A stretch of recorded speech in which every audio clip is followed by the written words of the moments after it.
All right, what is happening, people? How's everybody doing? Hope you're doing well. We did not stream last week. I believe I was, yeah, that's right. I was out of town. So fortunately we didn't get the stream there, but I have some new things that we can talk about today, of course. So just to preface, I will not be going to London. I got some other things that I have to do during that time that does not allow me to do that. So unfortunately can't go, but I have been testing with the team, testing online and whatnot. So I am, decently prepared if I were to go, and I'm going to try to help you guys understand and kind of see where I'm coming from on the Guardian perspective and what I would potentially play if I were to play Guardian, which I usually lean towards that, so it's probably pretty decent. What is up, Azure J? Appreciate you hanging out with me. So let me get over here. It's just chatting. Make sure the screen is going to move over. So first and foremost, I know. It's all good. It's all good. I'll be at Nationals, U.S. Nationals. I'll be at Worlds because I'm pretty sure it's going to be in the U.S., so it's a little bit better for me. Of course, time-wise, financially, all those different things, because I live in the U.S., so it'll work out. It'll work out. It'll be a good time. Excited for the new set. I actually like the pirate theme. A lot of people are kind of hit or miss on the pirates and whatnot, but I think it's kind of cool. I think Gravy Bones is a very silly name, but I get it. It is kind of similar to Davy Jones, right? So I asked my wife, this is kind of a funny story. I said, okay, the new set is pirates and there's a necromancer in it. What do you think it is? She was like, I don't know, Davy Jones. And I was like, similar, but it can't be that name. If you were to name Davy Jones something else, what would it be? She was like, oh, I don't know, like Gravy Jones or something like that. And I was like, you were so close, it's ridiculous. No, it's Gravy Bones. And she was like, oh, that's crazy. So yeah, kind of excited for those heroes. I think it's super interesting. Not sure if LSS, I'm sure they tested, got to give them the benefit of a doubt, but they can't test everything. They are a limited team, right? So if you, spoiler alert, this is one of the potential decks, right? So hey, before you think about that a little too much, let's go over to this. So this hero seems absolutely crazy to me. Like whenever you draw a card during your action phase, you may put an arrow from your hand face up to your arsenal. You just get New Horizons and the Three of a Kind. It seems really strong. And being able to make your own Goldfin harpoons to be able to play cards like this, where you discard your harpoon and then you get an extra card, draw a card, discard a card. Like I don't know, I'm kind of hyped for it.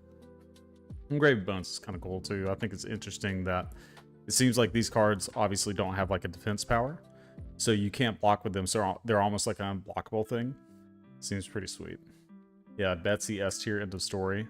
We're about to talk about some Betsy. Don't worry. But yeah, I like the aesthetic of this. I think it's really neat of the set. I know we haven't seen much, but I like the idea that Puffin is going to be a galvanized centric hero.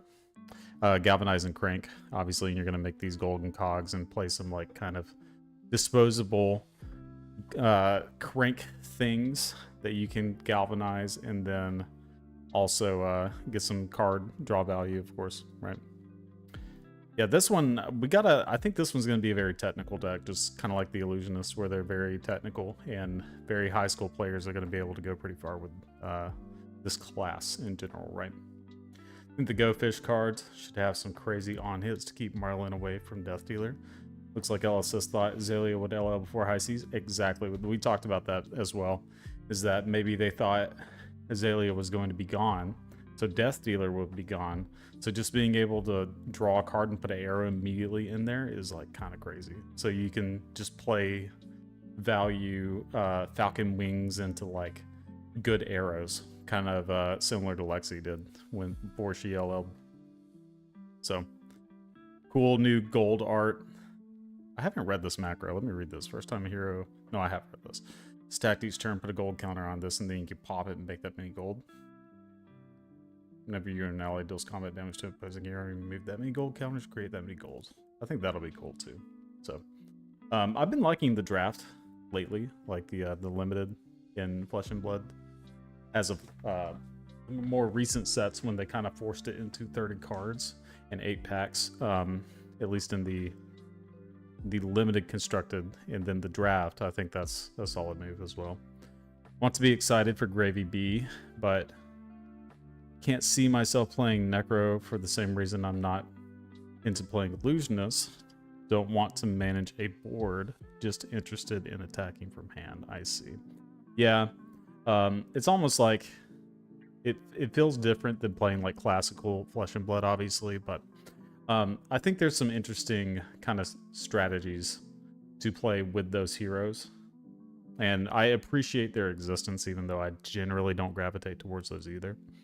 I've been told many times, especially by teammates, that if I would just commit to playing like Enigma, I'd probably do extremely well, but you know, I like what I like, and I'm gonna follow the Josh Lau kind of a mantra, or whatever word you want to use for that, and you know, play what you like, enjoy it, and you'll do well as long as you are prepared and make adjustments for that. So I don't remember the Go Fish. Let's see, where's this Go Fish? Go Fish, here it is. This hits a hero, they choose it and reveal a card from their hand. If it's attack action card, they discard it and you create a gold. If you've activated a cannon this turn, instead look at their hand and you choose the card. Do we know what a cannon is yet? Have we seen a cannon? I don't think so. That'll be an interesting keyword to see. But anyway, let's move on. You guys want to see this. Live your truth, my dude, for sure. Okay, so Betsy. Let's talk about some Betsy. All right, what does Betsy have going for her? Okay, so it's kind of similar to Bravo, where you can get overpower. Not dominate, but overpower, but the attack also gets +1 whenever you do the wager thing, right? So you can benefit off the Good Time Chapeau. You get Bet Big, and then Drink Under the Table is a really, really strong card, right? That has come out more recently. When it attacks, you may wager, and the winner draws a card. This is very, very strong. And the loser discards a card. So with the overpower, a lot of times you're going to be able to do that. You got to kind of bait out the defense reactions, obviously, but I mean, these are just strong cards. And okay, we're going to get away from this. Obviously, we're not playing Betsy at Pro Tour, but she is really cool, and if you're going to play Betsy, at least at your locals, I think this is a pretty fun deck to play, right? You got your extra pummels, your thumps, your wage goals, and whatnot. And some good tech here. Trot Along. So Trot Along here says with 3 or less base attack, so it does work on your Titan's Fist, which is kind of cool, right? So count your blessings, shelter, sink below, all your standard stuff, and you can get to play Rampart. It's a cool deck. It's fun. Don't bring it to Pro Tour, though. Let's look at some serious decks now. So, big thing is the stuff here, right? So, this is all the Guardians right here, especially this one, but we'll save that one for last. So, I've taken some copies, as you can see, and just give credit to the Betsy builder. That was a friend of mine that I talk with pretty much daily. XUSS online, Zus, right? They sent that to me and they're like, here, show this one off. So I did, and there you go. Betsy is fun. But these are some lists that I took and copied. These are the most recent lists that did well at some of the more recent tournaments, right? So I think this one is the calling list that did well. Uh-oh, my screen's going away. Oh, there it is. So this is the calling one that I believe got top 16. It was undefeated day 1 of the calling in Sao Paulo. So this is a more standard. Sorry, no. This is not that. Hold on, let's back it up. So which one was the Sao Paulo one? I think this was the Sao Paulo one. Let me check. Sorry, I'm getting a little backwards. Yeah, this is the Sao Paulo one. So this one was very interesting to me. This is kind of like my preferred play style because it's more mid-range. It doesn't have CYB. Not saying CYB is bad. There's some variations, right? So you kind of have to take what you assume what the meta is going to be and what the big decks are. Taylor made a Twitter post about what the top decks that he expects that you are going to kind of want to beat, right? So that would be, to me, Enigma, New, Aurora, and Florian. That's what Taylor said, and I tend to agree with that. So being able to kind of adjust your list to be able to deal with that makes the most sense. So Enigma, of course, you know, that's going to be very difficult. Always try, but, you know, you're going to be trying hard. Then New, tailoring your blue base to be able to deal with her. CYB is strong against her, so if you're really expecting more New, it would make more sense for CYB. But for the other decks, I think the mid-range is a little more consistent, and this can just outgrind just like anything else. There it is, my fellow Brazilian Yarrow that won the Battle Harden. Yep, means the grandpa of the hammer, I think referencing Oldham, sure. Yeah, so that was the Battle Harden winner. We'll look at that one in just a second. But Sao Paulo was the other one, the first one. Yeah, okay. I think this one was also Sao Paulo, but the calling top. Or not top, top 16. I think this was in the same tournament. This was sent to me. I have to cross-reference just a second. I don't want to feed false information.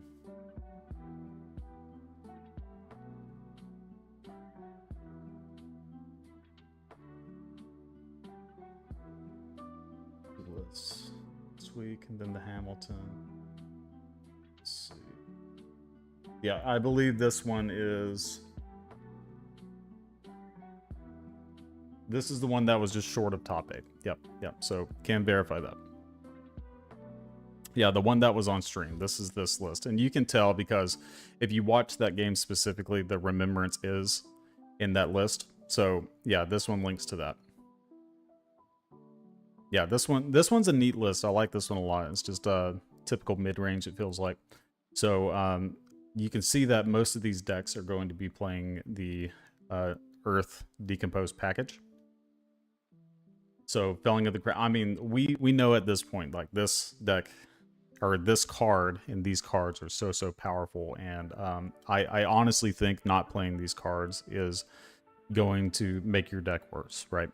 So that might be a, you know, a tough pill to swallow for those of you who don't want to spend the money on these cards, and I understand that sentiment.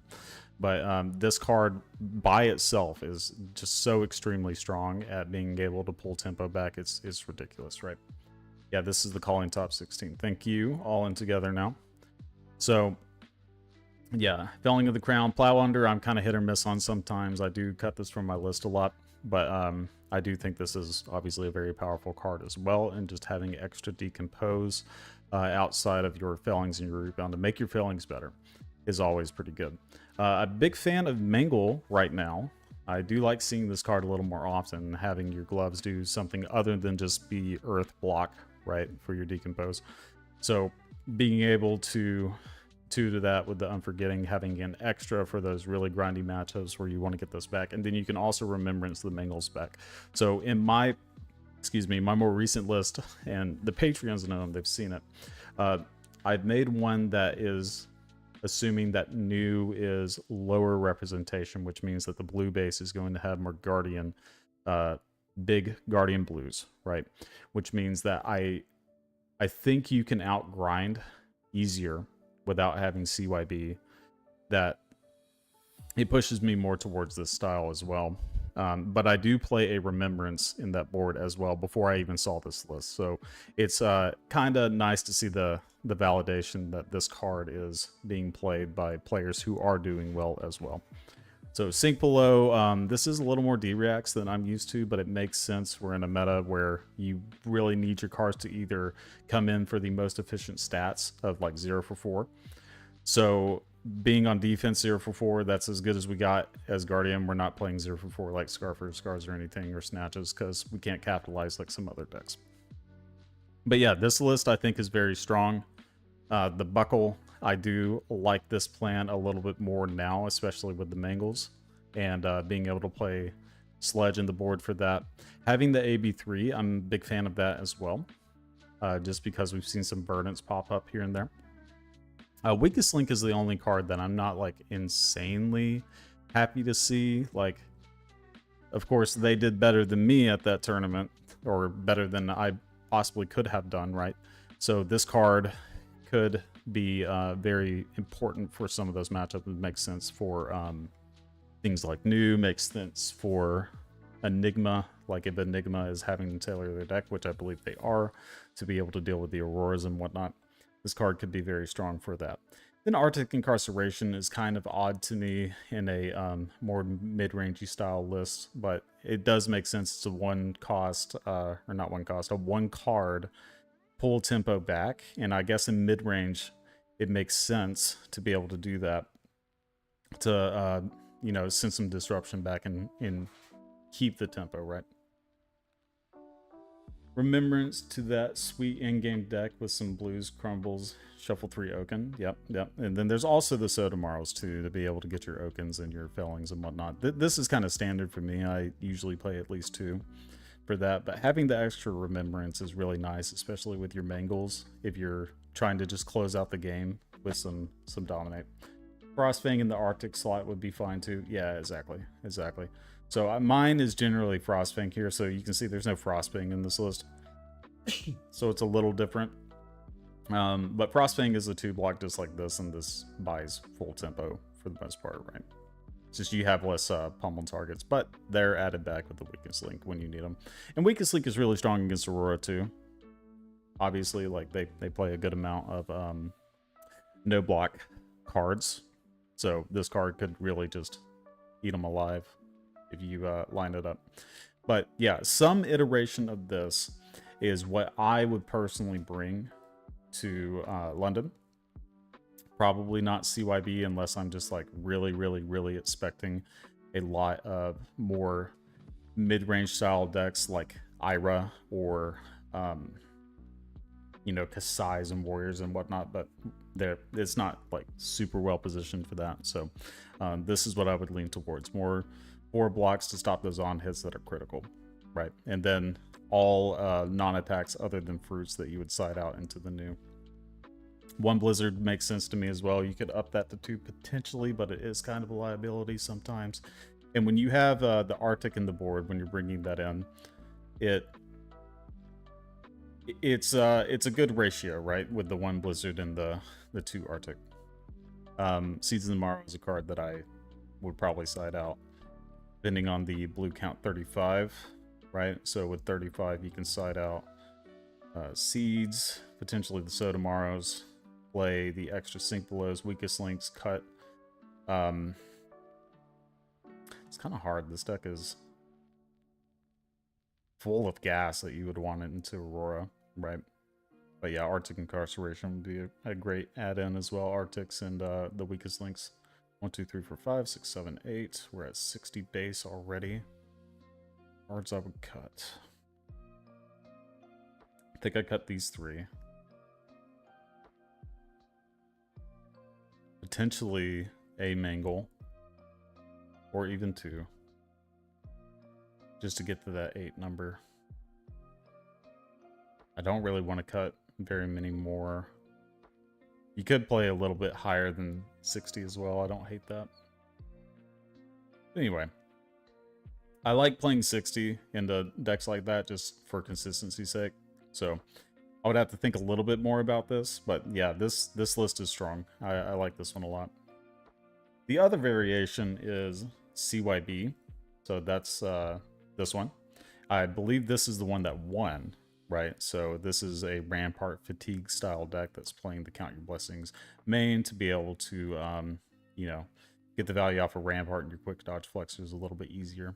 So just very strong combo, obviously. Same kind of blue base that you can tell here. Stamp Authority, opting for more 3 blocks in the blue base, which makes a lot of sense. And then Shelter, Sink Below, a couple of pummels still. The 1 Spinal kind of threw me off a little bit, but I can kind of see it. And then Remembrance, Unforgetting, and a little bit of extra Oasis to you know, go with your Rampart. Now it is on less AB. I did notice that. So it's on 1 less. So these oases are actually going to be pretty important. Cannot stand fatigue. I know it's a lot of people don't like it. It can be a little boring to play, but if this is the most valid strategy, I can't fault anybody for doing it. And it is very good. And I like that these fatigue decks are opting to play a lot more Mangle as like their closing card, because if you remember the olden days of old him, that they were playing, you know, Okins and like Pulverizes, or Okin and like Glacial Footsteps, and this is kind of that, but with like an additional on hit with your gauntlets, which I think is super neat. And just all 3 blocks. Love the 3 blocks. I'm a big fan of the plume tech. Obviously, you can't really do that with this because of all the stuff that you want to have in the sideboard. But I think this is a solid option as well. I would lean more towards this in a more targeted field, right? Which the Pro Tour is and can be a more targeted field. So this might be the better option for Pro Tour to target the Auroras and those aggro decks like that. You adapted this list so you could sideboard CYB properly against mid-range matchups. Yeah. Yeah, in the matchups where you don't want to play this sometimes, where you would want to play your Stalagmite, having some extras here. I think in Aurora, you can play the CYB and the Rampart. I think it does make sense because you have a bunch of 3 blocks. I think it's probably optimal that way too. Play your extra 4 blocks here in your Oasis and board up. Play your Blizzard as well. Because we're at 33, we go to 35. You're the guy who won on the list. Nice, nice. Yeah, if you have some input on this, we're happy to hear it. So hopefully you saw what I was just saying, or heard what I was just saying. That I do think this might be the preference for the Pro Tour to play as a Guardian. Now, I do like the mid-range more, and that's kind of what I'm more comfortable, but I think this list might be a little better for a targeted meta, right? So I assume you do board up into a good amount of matchups. I think that's pretty standard for these CYB decks, just to make sure you do your fatigue plan properly, right? Have you tested Channel the Bleak Expanse? Okay, so we'll take a pause for a second and we'll talk about this card. Channel the Bleak Expanse. Now, while I see its utility, heroes can't draw cards, reveal cards, search decks from effects, right? This also hurts us. And it's a 2 block, right? Because we can't reveal cards or search. Reveal cards or search, right? So I think it's too high of a liability to play a 2 block. If this was a 3 block, then maybe. But yeah, if you want to hop in, you guys want to hear him talk about his list real quick, that'd be kind of cool.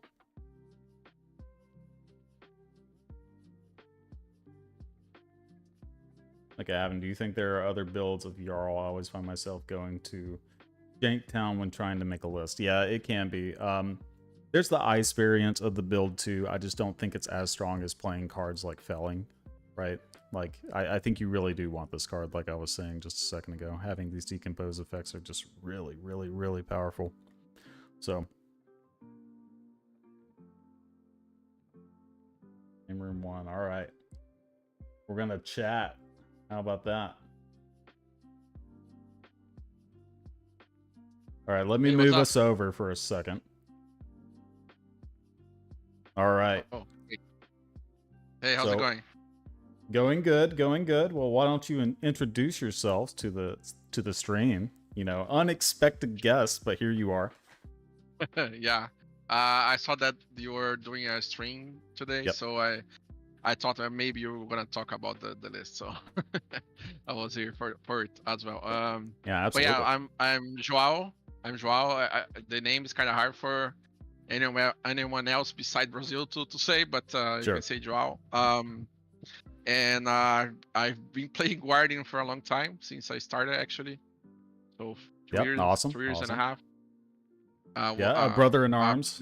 I played Old Him before was the first Yep. hero that I started playing. So after the Winter's Veil got banned, so I didn't quite catch the Winter's Veil hype, but Yeah. I Yeah. played after whenever we had Crown Seeds and Rampart as well.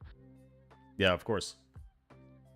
Yeah, I miss Oldham Yeah, for sure. so yeah, for sure. But yeah, I played the calling as well. But I unfortunately I 4-3 out. So the last in the last round, Yep. I lost completely one game to Florian, one of the guys that did top 8. So Sure. yeah, I lost to three trees that did 28 damage to me because he held the 3 for 3 turns, so 28 damage at the end. Yeah, Right. so kind of lost one game there. Yeah, that But card then is extremely strong for sure. Like that one's the yeah, it's most very hard. dangerous. And now that they're playing that more often, yeah, it's something they have to play around. But did you end up playing the same list, like card for card, at the Battle Harden? No, I had some changes. Okay. So for the Battle Harden, I changed. So I was running 2 of the instant Earth card that prevents 5. I forgot the name right now, but let me just grab my list real quick. The Seeds of Tomorrow, So right? I was running. Yeah, I was running 2 seeds. Okay. But it just clumped up on my hand many times during the rounds. Sure. And there's multiple round turns that I didn't have an arsenal, so I didn't really like it.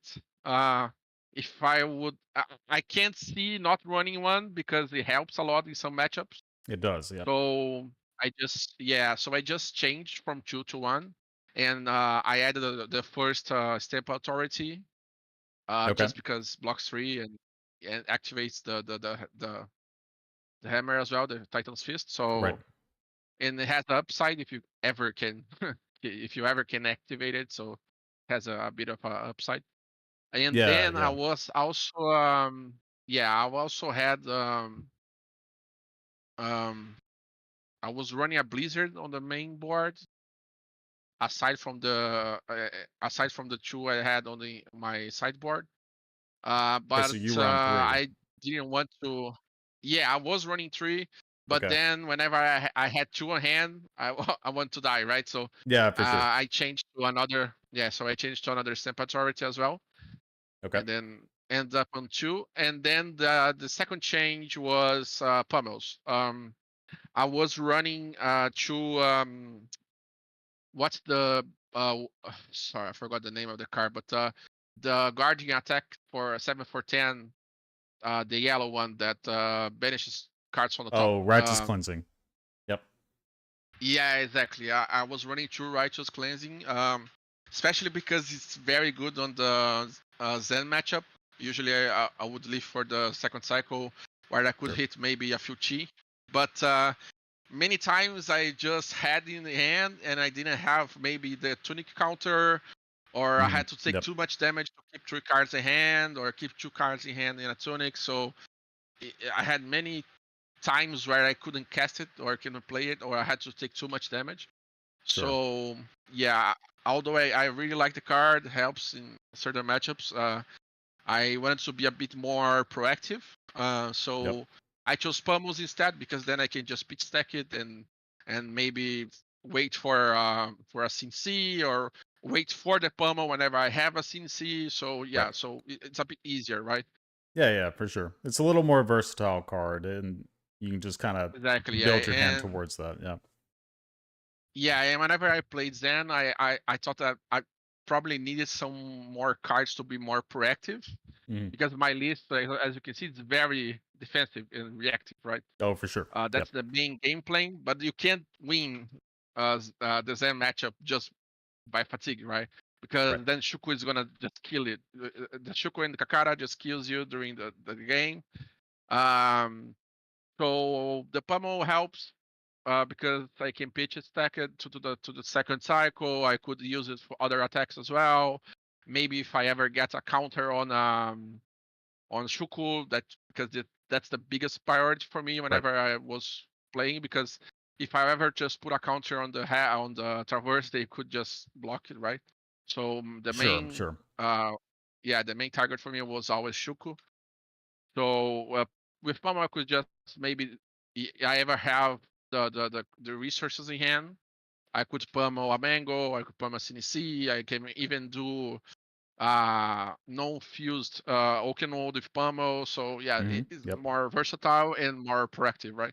Yeah, exactly. And it's always good to have these attack reactions like in games where you are falling behind. That is a way to claw back just because of Yeah, its exactly. Gives super a bit relevant of on tempo hit. as well. Yeah. And Yeah, then exactly. Yeah.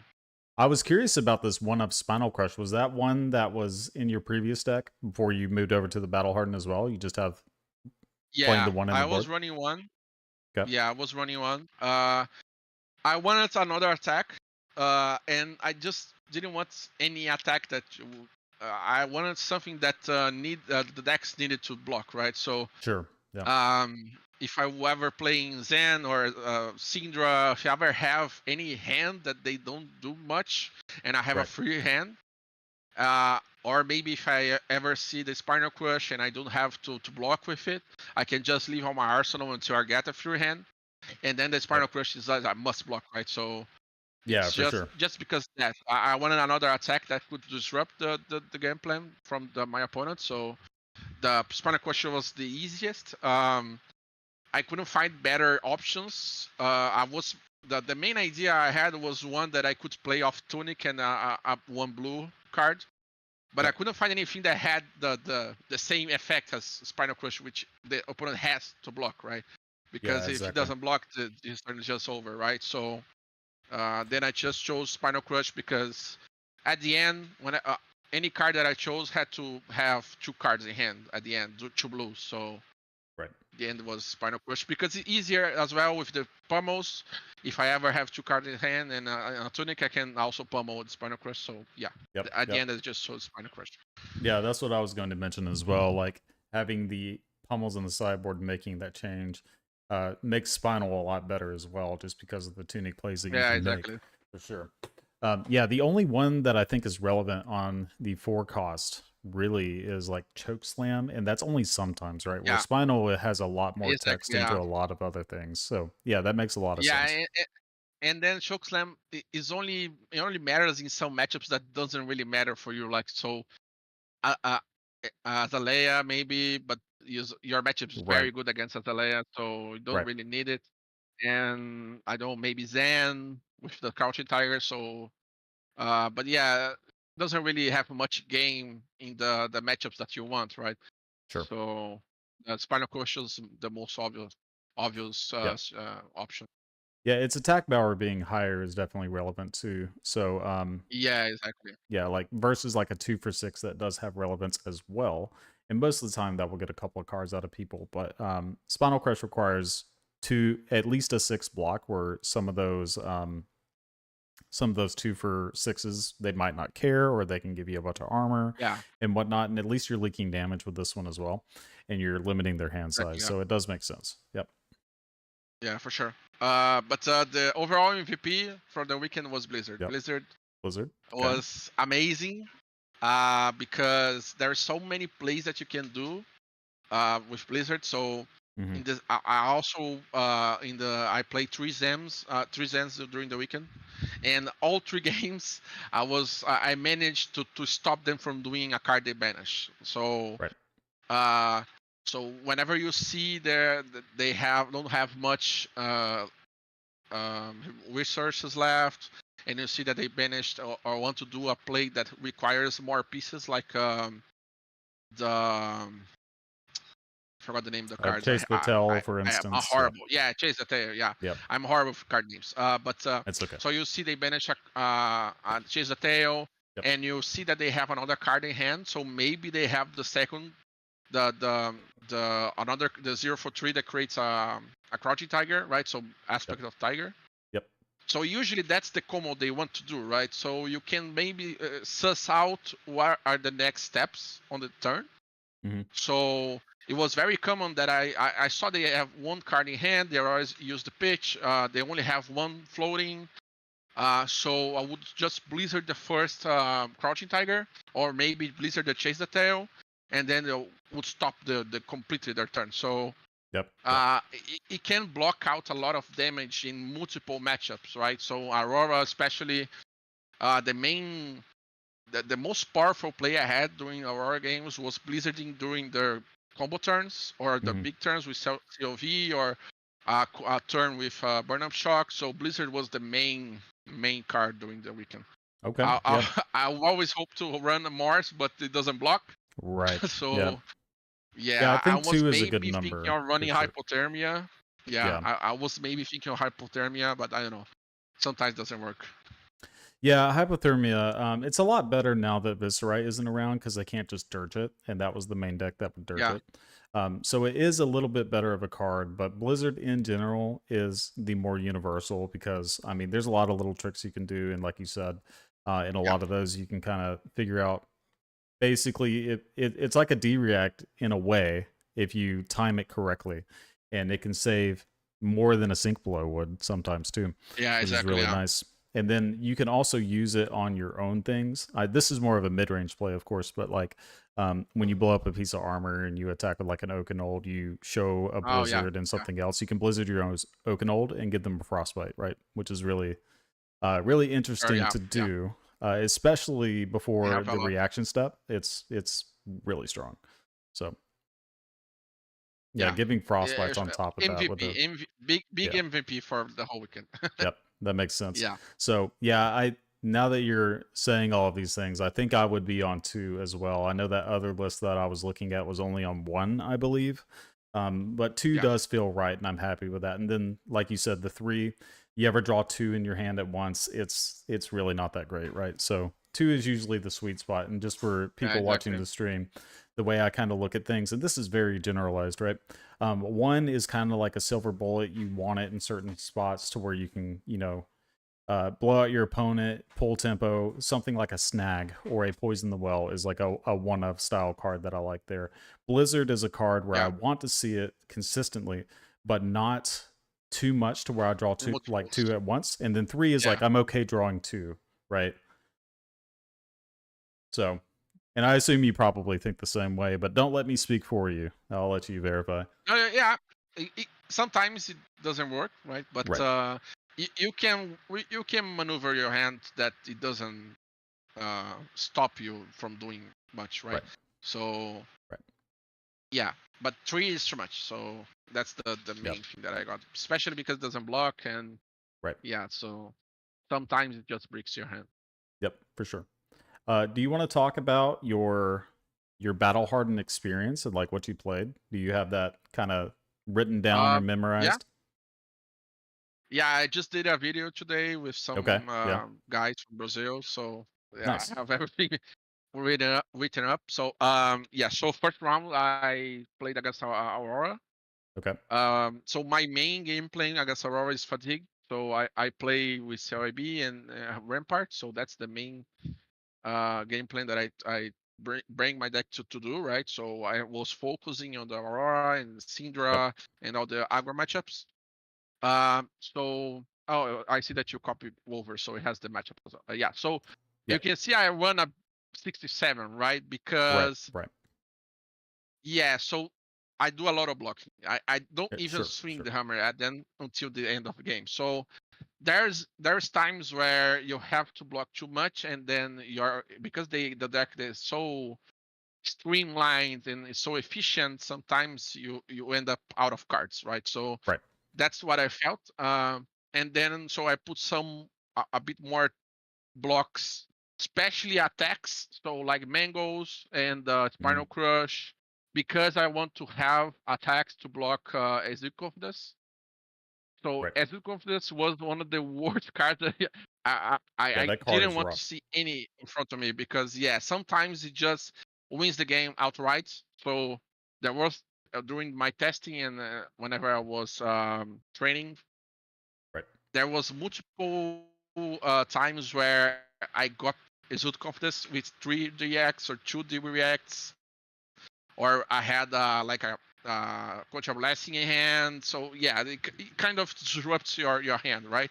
Sure. And you want to be the most efficient possible whenever blocking Aurora, right? So my main game plan was I want to have attacks to block Exude Confidence, and then also a bit more cards because they are so efficient, so I can block more. But yeah, my main, like I said, my main plan was to end their deck, to finish their deck, so fatigue.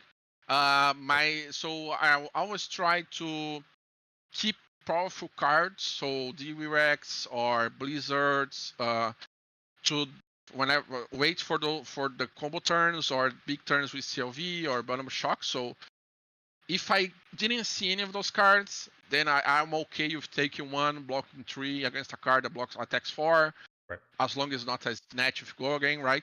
Yeah. So I'm okay taking one on those turns, and I'll keep my D-Rex and my Blizzards and all the block 4s for turns that I see those powerful cards, right? Especially whenever you see burn up shock. Burn up shock is so difficult to play around because, and I hate this card because of this, because they can just swing their weapon from the tunics, and then you just have to kind of maneuver yourself, maybe use equipment or not to block the sword, because otherwise you're gonna take 4 damage for nothing. And then you're outside of the, and because the deck has so much damage that you take from all the final bits of damage you take from blocking 3, and they are attacking for 4, and then it adds up at the end, right? It's so much damage that counter blasting can't really handle all of it. So I try to always keep powerful cards to match up with their powerful cards. So I will. People could see I was like I had a direct in hand for like 3 turns or something like that, because I was waiting for the powerful turns, right? Right. Yeah, that makes and sense. then yeah, so that's the main gameplay that I had during the matchup. Also, obviously, whenever I had counter blasting on hand, I would block with one part to choose my counter blastings as much as possible. Whenever I had tunic up, I would use my one part to block as much as possible during their turn, so I could save as much life as possible, right? And then just be aware of poison duel. That's the other thing, because many releases are running 1 or 2, right? Seeing from the Colin Colby, so they had multiple lists. We had 1 or 2. So I was keep an eye on the poison duel, just so I'm aware whatever if it's under the deck or if it's the top of the deck. So and then if I ever saw that they are using the new cards to shuffle the deck, then I would kind of hold out on my counter blessings until I saw it again. I would only use my counter blessings if I need it. So that's the idea I had during the game. And aside from that, just block the most efficient way possible. And then there's some cards that you want to keep whenever you are blocking, right? So if I see that they are not running Crown of Providence, for example, there's some lists that are only running Balance of Justice. I would keep Command Conquers, because I know that now my Command Conquers are live, right? So so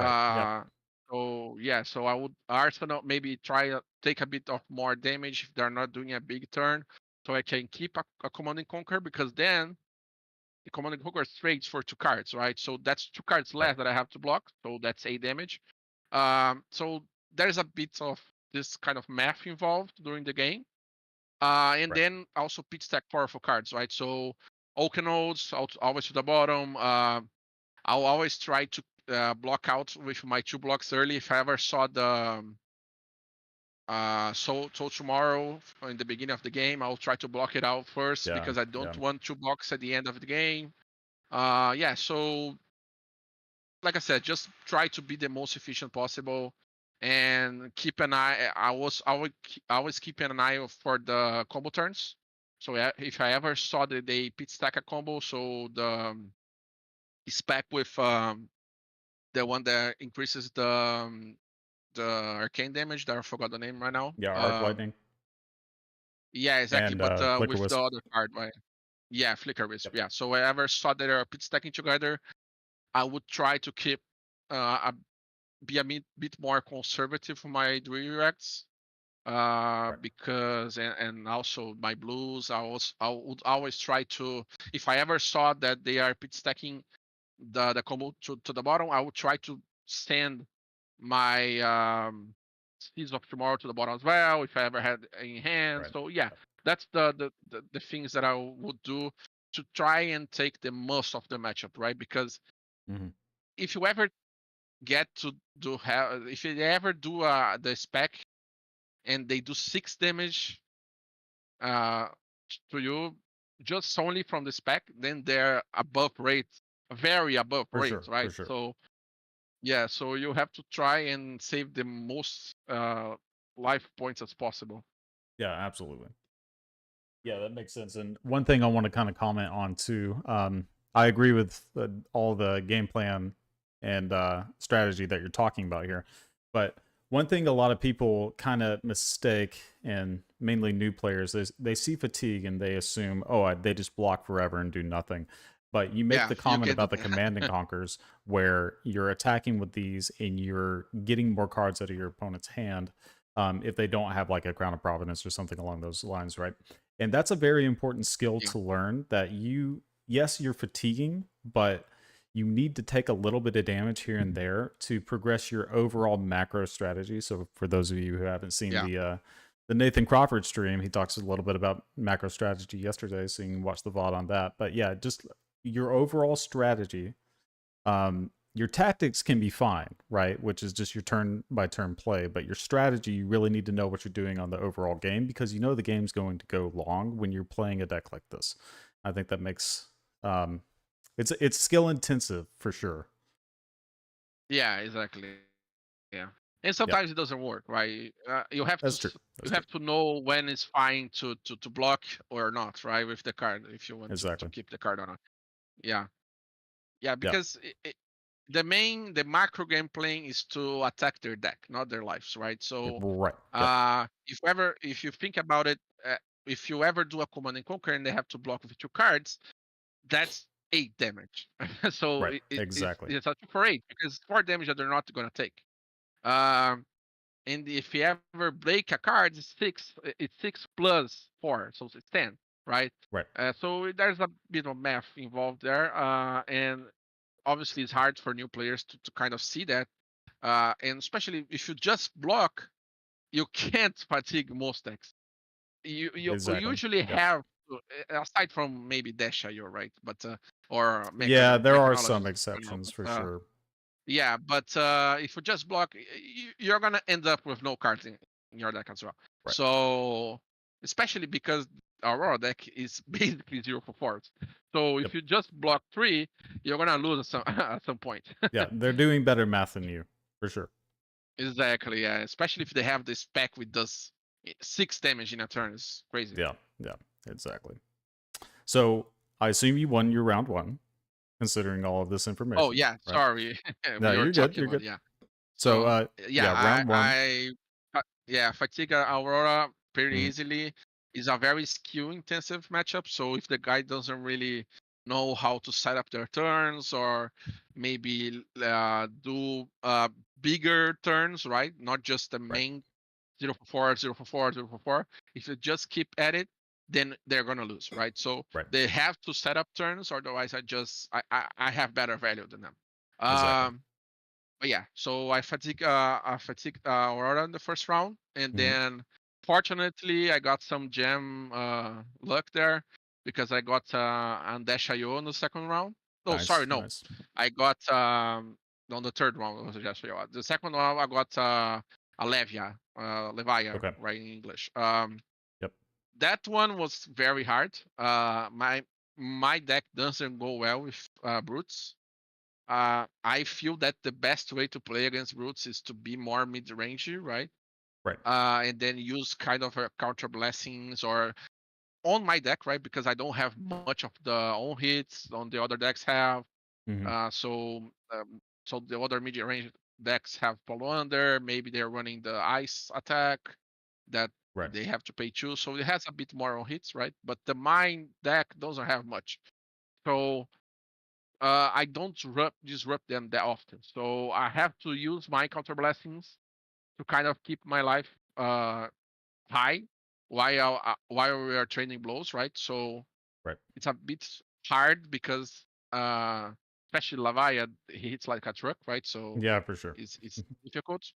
But at the end, I died in the last turn because they transformed to Baphomet, and the Yeah. last hand that they had, they just exactly did 12 dominate, and I have 8 life, and then I had a direct and lost exactly for 8. So, Yeah. but yeah, it's a very hard matchup. You have to set up your defensive turns with their blood rush turns, and then you also have to keep pressure. So it's a very Right. hard matchup, and overall, but it involves a bit of practice as well. I didn't have Sure. any practice against Levia.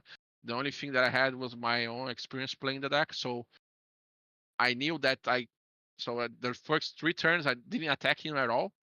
I Mhm. just left him to figure out how to do his turn, and so he has some things that you have to learn while you played against the deck. Yeah, So for yeah, I sure. lost round 2. Yep. Yeah, round 2, like I said, I had a Dash IO. Dash IO is a very easy matchup on this deck. You you can just block out actually. Yeah. I for the third round, I used only one counter blessing during the game, and I fatigued them because I didn't see them. So I fatigued them almost almost reaching the second cycle, almost, because I didn't see the rest of my counter blessing. I only saw one. Right. So it was a very easy matchup and another skill matchup, right? Because if the guy can play Dashayo well, he's gonna roll that he has to do big turns, right? So it gets Right. harder whenever the guy plays better, right? For sure. But So overall, it's a easy matchup.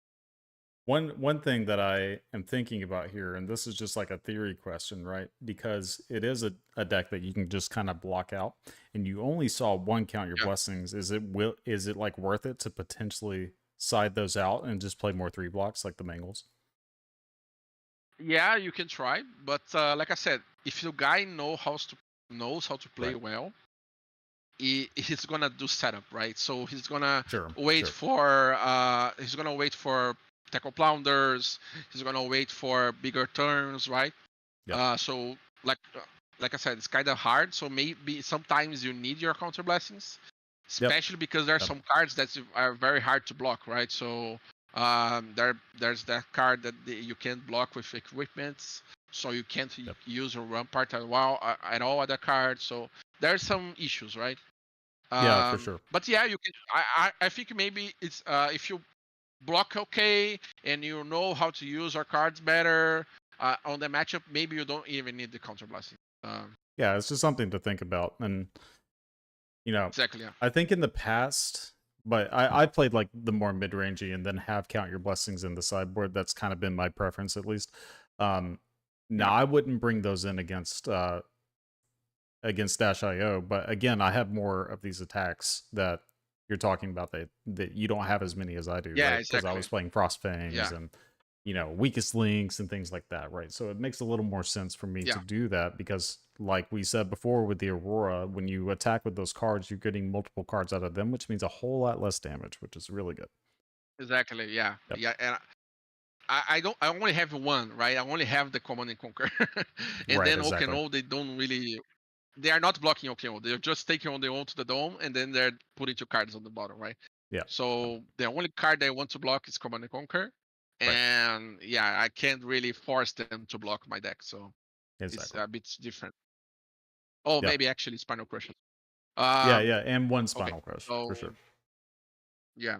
So on the fourth round, I played against another Dashayo, Okay. Yeah. and this one was a lot better. So this one was a lot better. I took 3 max fees to the face, Jeez. and 3 grenades, Yep. and I still won. And Yeah. I still Yeah. won comfortably because I had like 20 life left because of the counter blessings. Sure. So there is sometimes that you can't do anything because all the grenades that I took were 2 of them were from the top, and I could do Yep. anything. Yep. Because you never know when it's gonna happen, right? Right. So you can't really. There's no way that you can react everything. So if I ever react an attack that I already blocked, then I'm gonna take the grenade later. So Right. doesn't really make sense, right? Um, so I took 2 bombs from the top, and then they were running the item that gives dominate, right?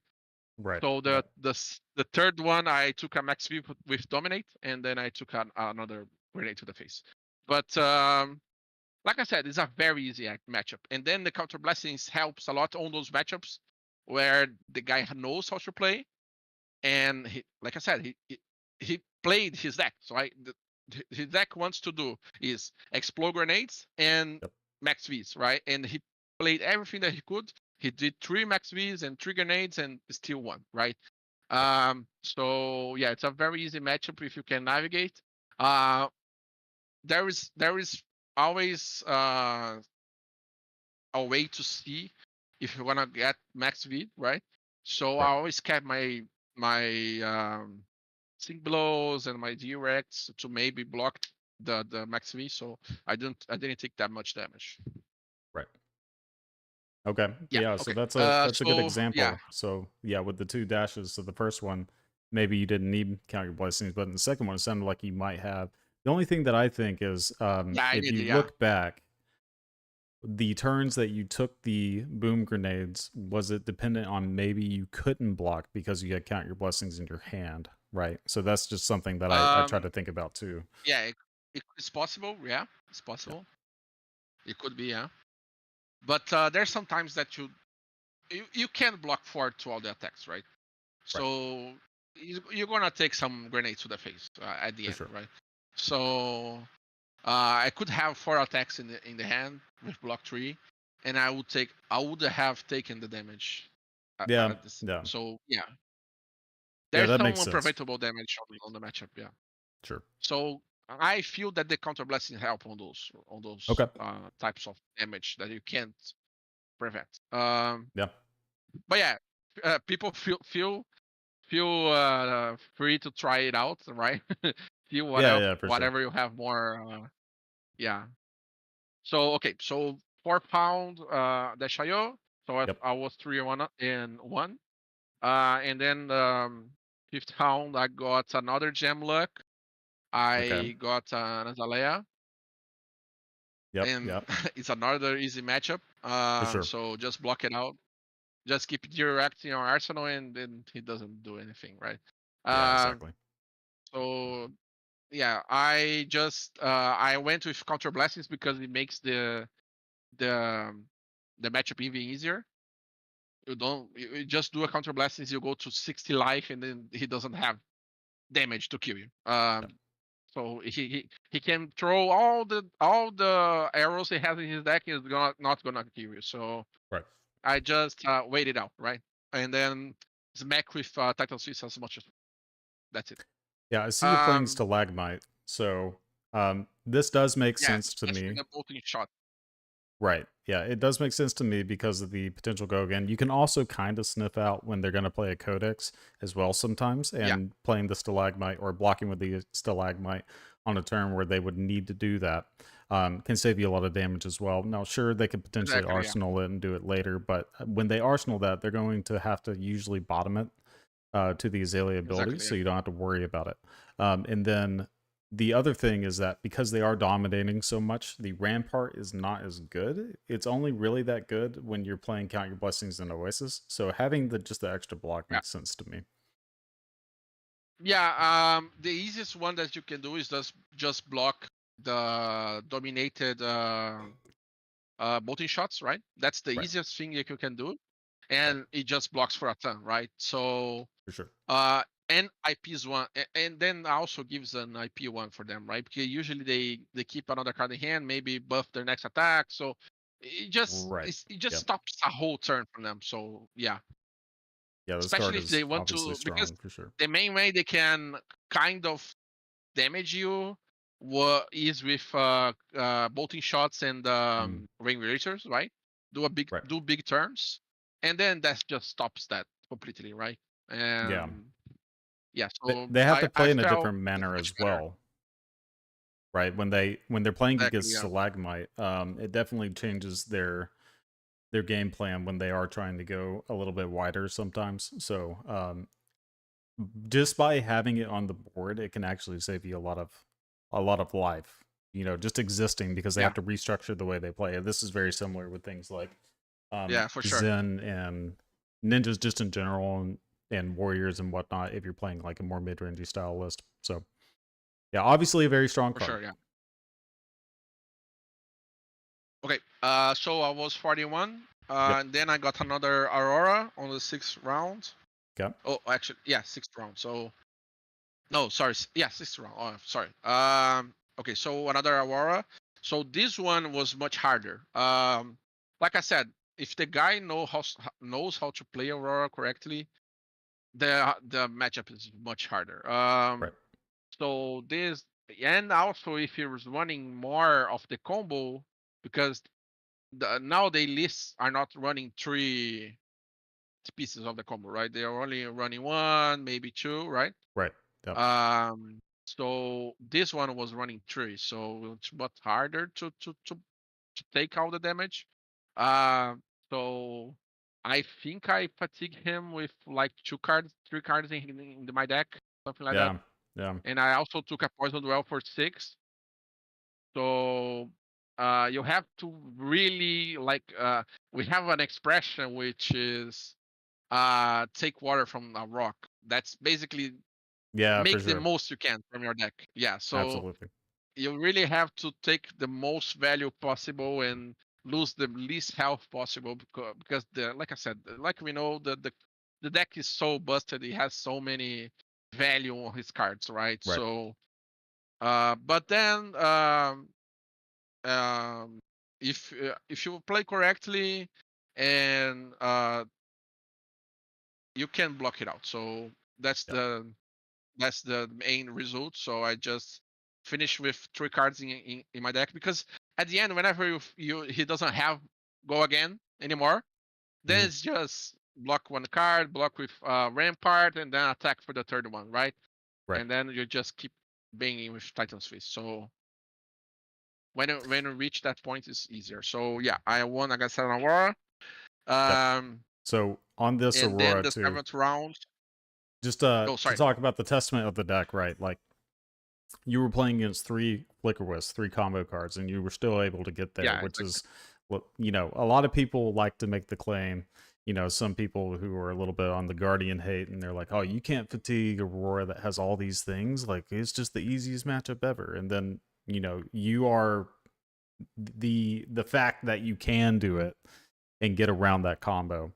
Assuming that they were a good Yeah, player, and you're later in the tournament, so they obviously were a good player to be yeah, much better with than the that record, first. right? Exactly. Yeah.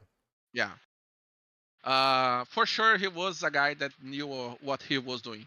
He Sure. wasn't like Michael Hamilton levels of uh, skill, right? But he Okay. he Yep. was a guy that knew what he was doing, right? So Yeah.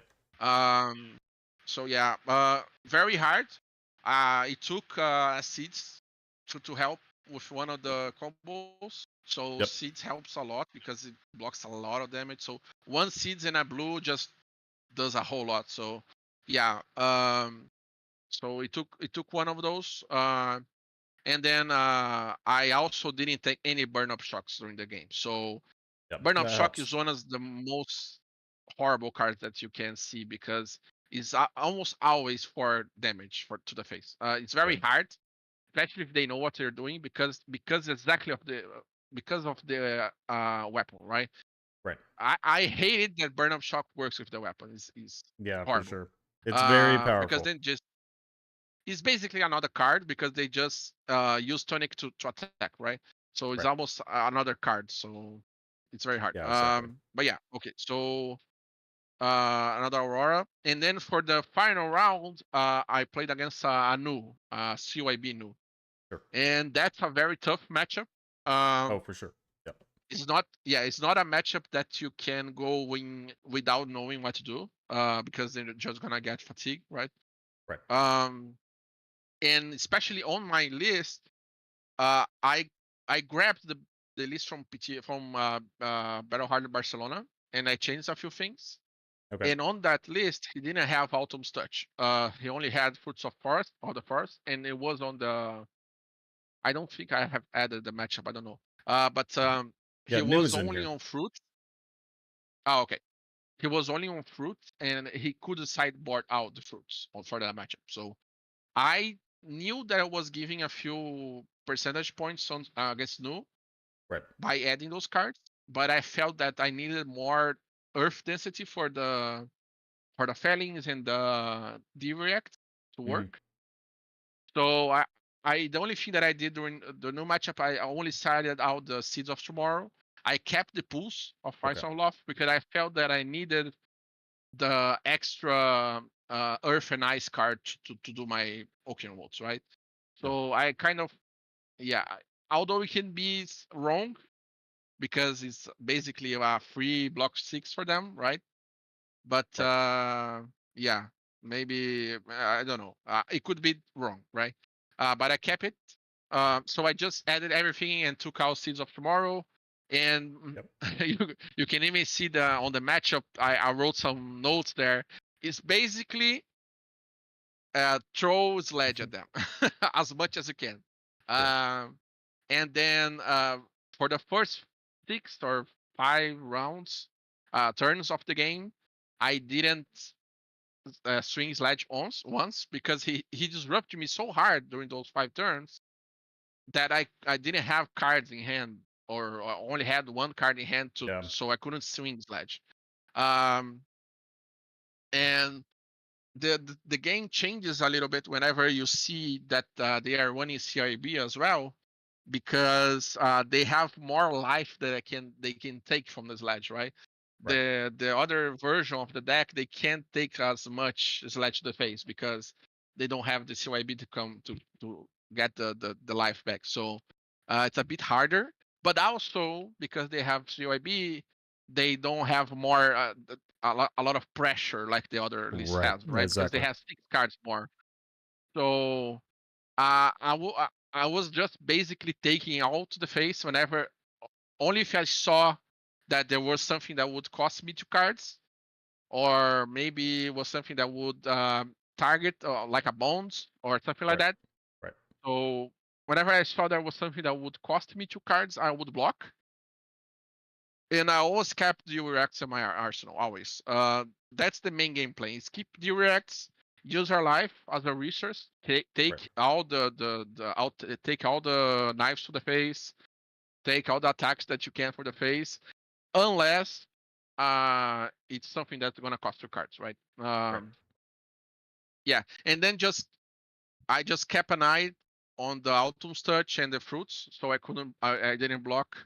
I stealth attack and make it as hard as I can for them to use those. Right. They Exactly. were running 2 Mist Blades. They were running 2 Mist Blades, so it's kind of hard to block two of those whenever they want to go to that big turn with my cards. Right. So I just made as hard as they can for them to use those. They had to do the legendary card to banish 2 from my cemetery, from my graveyard to use it. So Mm. so as hard as possible, right? And then the other thing that I tried to do as fast as possible was to break mask, right? If I ever Yes. saw that I had Yes. the opportunity to break mask, then I just took it because it helps a lot in the matchup. For So sure. it's a lot of less cards they banish. So yeah, so aside from that, it's things like Yep. that's Yeah. the main thing. When I tell people about this matchup too, basically everything you're saying, you're getting value out of your sledge, right? Which makes sense. Like that's your main damage Exactly, yeah. output. It's zero. But they It's can basically zero. Whenever they block, is zero cards for never whatever cards they block, right? exactly. Yeah, and then they can still fatigue you for sure, which is why the crumble and the Yeah, frozen death situation is very important, right? So I tried to tell people, if you can crumble or mangle in this case too, since you have the mangle. In previous lists, it was Yeah, only frozen death for me. Kind of early iterations. Now that mangle is back, it's a lot better. But like getting your crumble out and your frozen to stop their mask makes it to where it is actually very difficult for you to be the one to fatigue first, because once you get to a late game yeah, stage, and as long as they aren't banishing your autumn touch and fruits and whatnot, then you can generally fatigue them back. Now it can get yeah, to a situation, and you kind of have to pay attention to how you're pitching. You're adding some reds in there, so that way they're not just new ability at the end of the game exactly, and yeah. just getting a bunch of the blues. Right? You want to try to stagger it. Is the big thing that I've noticed. Yeah, yeah. One thing that I tried to do as a priority was to use Soul tomorrow to bring back red cards. Yep. Soul tomorrow was like a priority card for me because it's 2 cards. It's another card in the deck, right? So Sure. it helped a lot because at the end I finished the game with like 2 cards or 3 cards in my deck. Yeah. Yeah. Uh, So yeah, it's very hard, and you have to take as much value as possible, as much protection to lose cards as possible, right? So Blizzard as well is very good. Whenever you do a Blizzard Oh, for against, sure. if they have like a 2 card hand, you can Blizzard the first attack with the dagger, and then Mhm. just lose a turn sometimes. So yeah, it's very good as Yep. well. So somebody in the comments. So you won this game, right? Just before we move on. Yeah, Ion. Yeah. Yep. So somebody in the comments, they're learning a lot from you. So we all appreciate you taking time to talk to us a little bit about your deck and kind of give us the ins and outs and what your game plan was. It's kind of a little Yeah, sure. self-validating in a way as well, because I typically follow these same kind of game plans when I play these style of lists. Yeah. But they ask, is there a matchup that you do not play CYB? Um, let me think. Let me see all the It, Enigma. If I ever try to win against the medium Enigma, because usually if I see yeah. Enigma and the other side of the table, I just go to lunch, right? Mhm. But what else? Maybe Prism. Sure. Uh, So illusionist makes Prism I sense. can just block out. Yeah, Prism I can just block out. And one thing that I would change in my deck that I saw Ignacio running, which is the guy that did well on the calling, was the three rolling. What's the name of the card? Rolling. Whirling Fissure. The one that breaks. Yeah, exactly. Rolling Yep. Fissure. Just because my deck has 2 bad matchups, which is Enigma and Prism, right? Right. But Prism, it's only a bad matchup because I get comboed, right? Right. So Rolling Fissure just kind of helps on that matchup. So maybe one change that I would do is maybe change the uh what's the name? Stamp Authority. The two Stamp Authorities, Yep. even though they are activation for Titan Fist, I would change those 2 and maybe add 2 Rolling Fissures. Sure. Yeah. Uh because the only thing that I want to do is break the combo and then kill an angel, right? Right. So maybe change those because I can gain a lot of percentage points against the Prism. Right. Because I usually I don't take hits on that matchup. I'll or I or I break the attack or I block it out, right? So Sure. I played against 3 Prisms on the weekend because I played a lot of side events as well. So just so you know, I played like 32 rounds that weekend with Yarrow. Yep. Yep. From all the side events and the main event.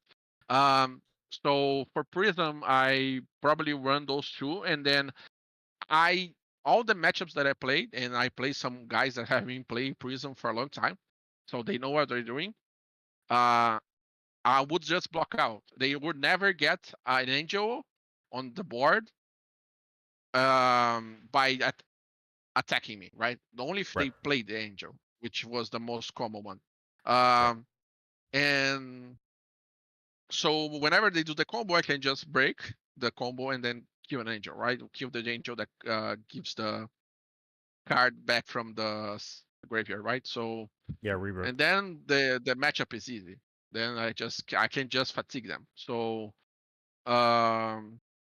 yeah, that's the main change I would do now for Okay. the deck Yeah, for that those makes two sense. cards.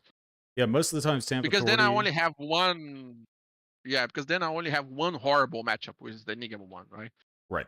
Yeah, most of the time Stamp Authority doesn't really do anything besides just be another Exactly. card that turns on your hammer. And most of the time you're Yeah. blocking, you want to take these value plays anyway. I don't think you're going to hurt to lose a 3 cost when you're just replacing it for another 3 block blue, right? That still does the thing that you need it Exactly. to. Yeah. Yeah. Okay. Yeah, that makes sense.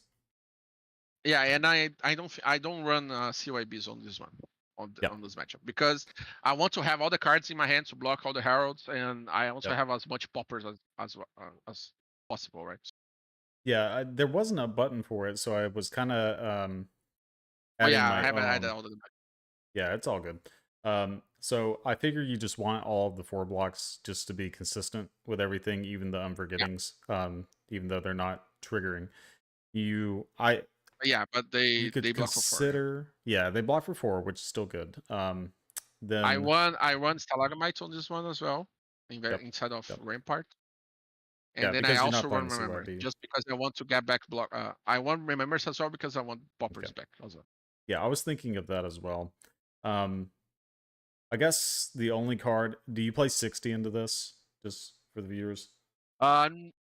No, I just add everything that I want and then I run with it. So probably 62, 64. Okay, I don't know how much it goes to removing the counter blessings. sure. And Pummel, you're probably never actually Um, playing that card very no, yeah. often, so yeah, exactly. Okay, No, Pummel is more for the Florian and Verdance and those sure, matchups. sure. Yeah, so that's the list I would run against Prizm. Okay, sounds good. Yeah. So Aside from that, I don't think there's anything else that wouldn't run CYB. My deck is kind of it's built built around it. around using CYB. Exactly. Yeah, exactly. So you finish the Swiss rounds at 6-1. Only loss was narrowly to a Levia that had 12 Yeah. dominate, and that, like you said, that matchup can be a little more difficult. So you're feeling pretty good. Do you remember what seat you were? I was 8 seed, so the 8 seat. last one. Okay. Yeah, I guess Yeah. because of the round 2 loss, that does hurt that a little bit. But Probably, luckily yeah. you got top 8, and then of course we know the conclusion of this. You do win, but the rest of the top 8. Can you remind us what was in the top 8? Yeah. The first match was against Peter from Age. Mask of Momentum, Peter, right? Yep. He was playing Vincent, and he was Yes. playing Vincent with Ripping Blade, so a bit different. Yep.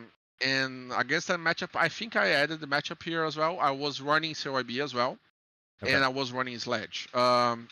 So I had played Peter on the first day on a side event, and I lost to him. But I wasn't running Sledge at that time. Because I didn't have much practice against Vincent, so I was trying to fatigue him. I don't know why. And then I thought a bit more about the matchup, and I just thought why I don't try to do the same as I do against Zen, right? I tried to Right. be a bit more mid-rangey and then just use my CYBs to kind of heal up after I take a bit of damage, right? Sure. So I would run the pummels as well. I would run Sledge, and I would try to keep Remembers out. What else? I didn't add the Vincent one. No, I didn't. Okay. Yeah, I didn't see So one. I would just add out the Oasis of Respite, Pummel, Shelter, Sink Below, the Blizzards, and the Spinal Crush. Yep. I wouldn't run the Forgetting Unforgiven ones. Yep. And then yeah, just run that with all the attacks. Sure. So that's something that adds up for 67, 67. 66. Yeah, okay. Yep. And then I would just play mid range, right? So I will try to keep our lives close to each other because of Reaping Blade. And then I would just pitch stack. The main thing was the pitch stack. So I won the game by doing 3 Oaken Woods back to back. Okay. So I kept one on the arsenal, and then I pitch stacked the other 2, and then when we reached the 3rd cycle, I just did 3 Oaken Woods back to back. So, and then I had another roll, Felling of the Crown coming. So you can't do much because if you just go turn per turn without pitch stacking, there are gonna be turns where Vincent's gonna just steamroll you, right? So for sure. the first time I played against him, he just made like 4 the aura that gives Runeshant whenever he attacks. Yep. Malefic. Malefics, right? Mm-hmm. Yeah, so just put 4 Malefics in the on the board, and then just made 2 big turns, right? And then he just completely took me out of the game. So now I try to be more aggressive, more proactive. So I play with Sledge whenever I could. I would block out and always try to keep a card in hand and do Sledge with Tunic whenever I could. So whenever I had cards that would do something like Fanning of the Crown and I had the Decompose, I would block with 2 cards and then come back with a Felling, and you just use my life as a resource to then UIB back to a good health point, right? Yeah. So and then pit stack, yeah. Right. But and also another big thing that you can do on this matchup is maybe Arsenal Contra Blessings to bait out cools and the other card that makes you discard that I forgot the name right now. So you can bait out those by doing a Contra Blessings, and then you don't have to discard or banish cards from your hand. So that's a very nice plus as well. So it's I do like that a play value line game, for sure. and then pitch deck, yeah. Yeah, I count your blessings is really nice for those situations, especially like against, kind of going back to the new matchup. If they are playing, they play like a Siren's Call and you have a blue, you can actually just like play out your count your blessings and then they don't get to draw the card. It's kind of the same situation here. Yeah. I forget the name of the card. It's the yellow that comes in for 6. Runegate 3. But yeah, that one, it's good to play this out. Yes. Yeah. It's a good one to bait out as a bait out. Exactly. Yeah. So yeah. So I got cooled once, but then the other 2 times I just played a Counter Blessings in response. So you can bait it out very nicely. Was the matchup close against Peter? Yeah, it was very close. I went to 1 because I got a hand which I had 2 Counter Blessings into blues. And he had a turn we had 2 attacks. So I basically took 1 attack, went to 1, Contra Blasting back to 7, and then took another attack, and then I Contra Blasting again. So he was like at 6, and I was like 8 at the end. So and then I saw that he didn't have a good turn because sometimes Vincent doesn't have the 2 attack turn, especially because he didn't have any more attacks on the banish zone. So I just kept my Moki Node on the arsenal, and then whenever I saw that he didn't do the big turn, my pit stack came. I had the Earth Ice card in hand, and I just did all the Oaken Woods. So yeah. Well, good deal. Yeah. So close matchup. Okay. But so yeah. Yeah. Solid gameplay. Of course, I'm glad that you played against him before because that helped you kind of dictate what your game plan needed to be against him the next time, right? Yeah, for sure. It's definitely for sure. Definitely lucky situation there. Yeah, for sure, and he plays very well as well. So it helped a lot. Yeah. So okay. So for the second round of the top 8, then I got a easy matchup. There was I don't know if you saw the calling, but there was CYB Dory on the top tables. So I got the same guy. He played very well, but the matchup is almost impossible for him. I can see that. It's even easier than the regular Dory, right? So because he doesn't have all the attacks, all the other cards to attack me. So as you can imagine, I just swing Sledge as much as I could, and I kept my directs whenever he did big turns, and I just use CYB as a kind of HP plus HP to kind of hold out all the attacks that I could take to the face, and then just come back playing the sledge. So the main game plan was just swing sledge as much as I could. So yeah. Okay, so very easy match. Yeah, easy matchup in this situation. And you know they're CYB. I'm curious if they are on Dawnblade. Does your board plan switch? They were on Dawnblade CYB, right? So sorry. I need to clarify, like an aggro Dawnblade that's playing a bunch of twinnings and things like that. And they're being no, the same. My gameplay is the same. The only difference is that they have bigger turns, right? More often. So I have to be a bit more defensive on those turns against that matchup. So, but at the end, the game plan is the same. I just swing sledge as much as I can because at the end, this matchup is gonna be a fatigue matchup, right? So I can block it out a lot, but because it has a good weapon, he's gonna fatigue me as well. He has value on his turns. But I can use my life as a resource because of the CYB. So the only thing that I have to keep an eye on was the counters, right? So I never let it go above one counter. If I ever see that he got on one counter, then I would kind of take the turn to take the counter out, right? Because if you get two counters, then it's very hard to block. Yeah, exactly. Because it pushes that breakpoint up to an 8, and that's really difficult. Yeah. Exactly, yeah. Okay. So a very easy matchup.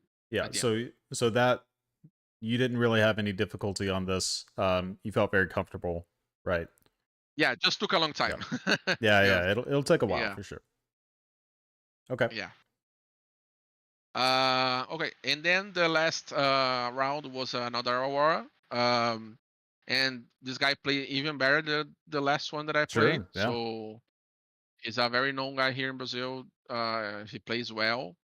But he didn't have 3 combo pieces. He only have 1. So it gets a lot easier. Although I don't think easy is the word to use, but it's easier than having 2 other pieces of the combo. So I just did my game playing as usual against Aurora.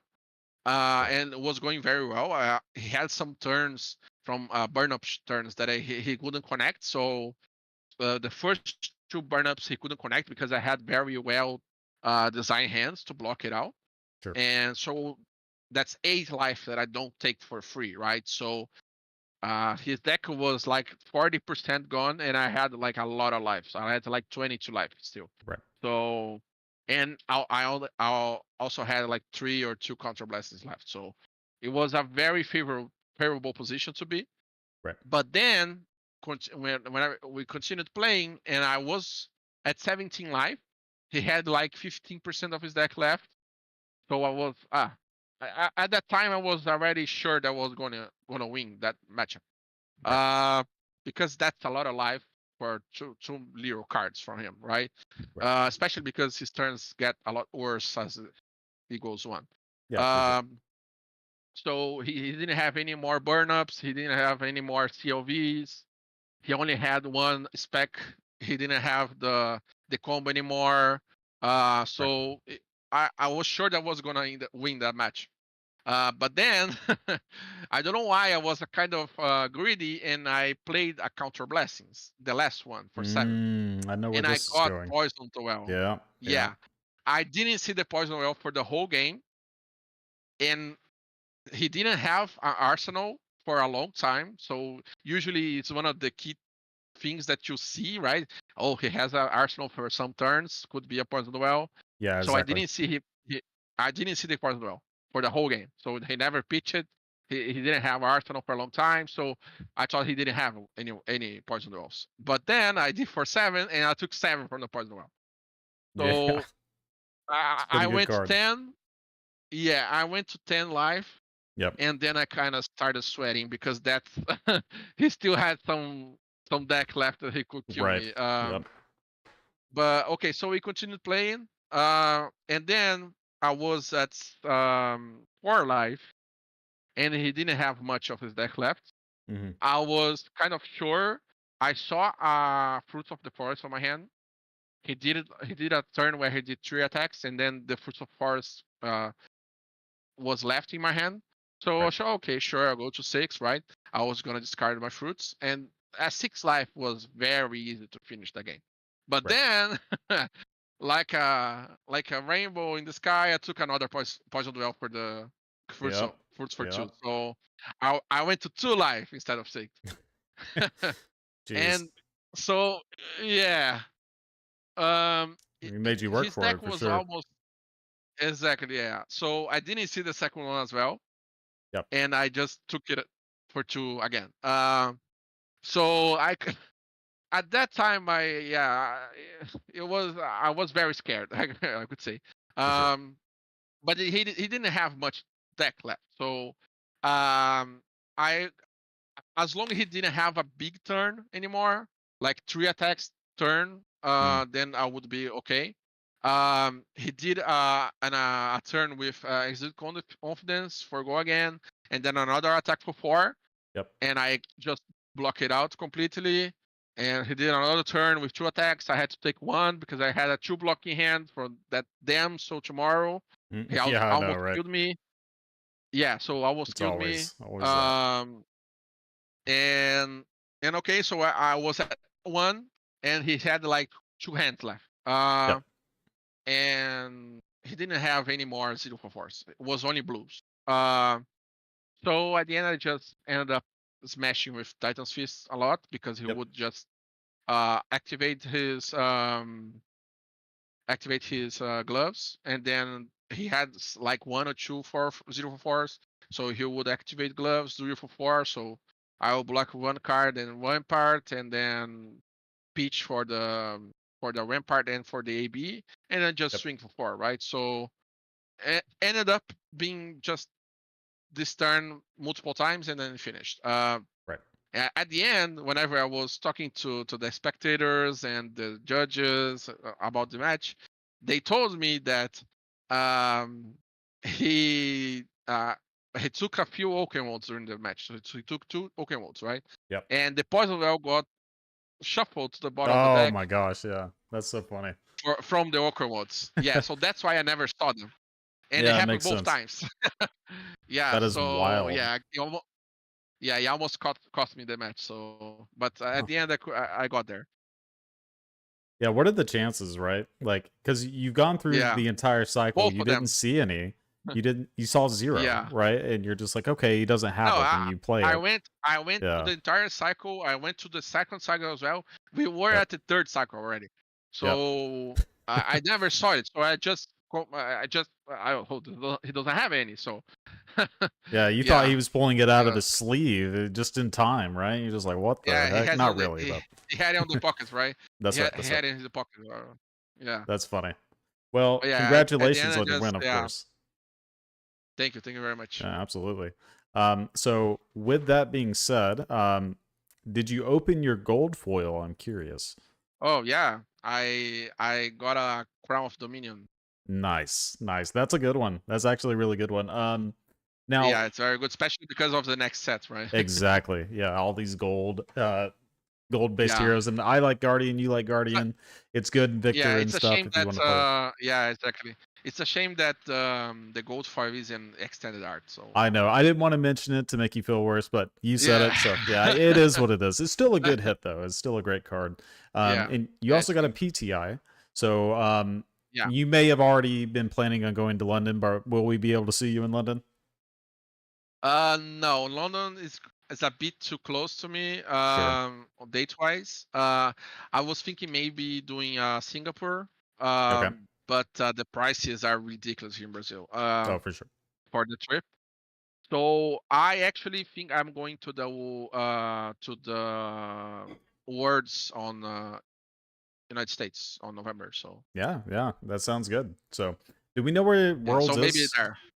I don't think we know yet, do We don't have the city. Only Right. that's going to be on Yeah. United States. Yeah.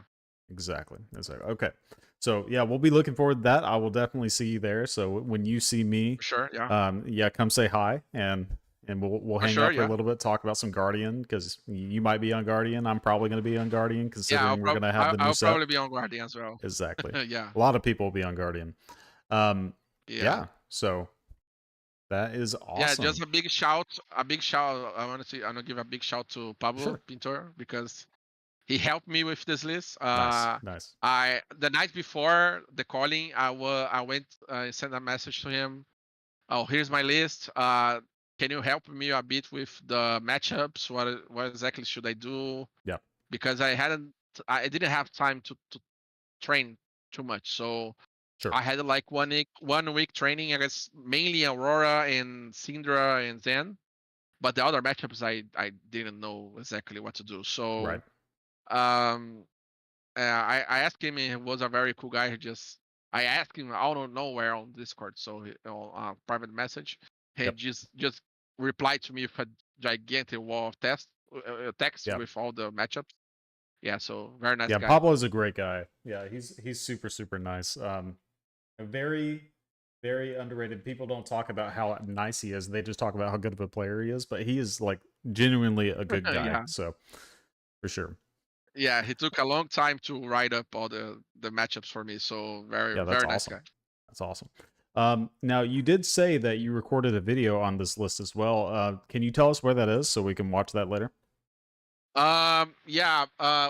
We just recorded it today, Yep. but it's basically the same thing I just did with you. I Right. went through the deck list. I talked all the matchups. It's going to be on a YouTube channel from a very known team here in Brazil. But I think there's gonna be subtitles. Okay. Let me just grab it. The name of the team is Pummel Party. Pummel Party. They just did yeah. Okay. They just did an interview with Brian as well. Let me grab. Okay, here. Yeah, I'm gonna look it up. Uh, Yeah, I saw that thumbnail. I need to go back and watch that. yeah, I just sent on Discord. Their YouTube channel is Team Pummel Party. Yeah. Okay, Team Pummel Party. I'm looking that up right now for people to see. YouTube.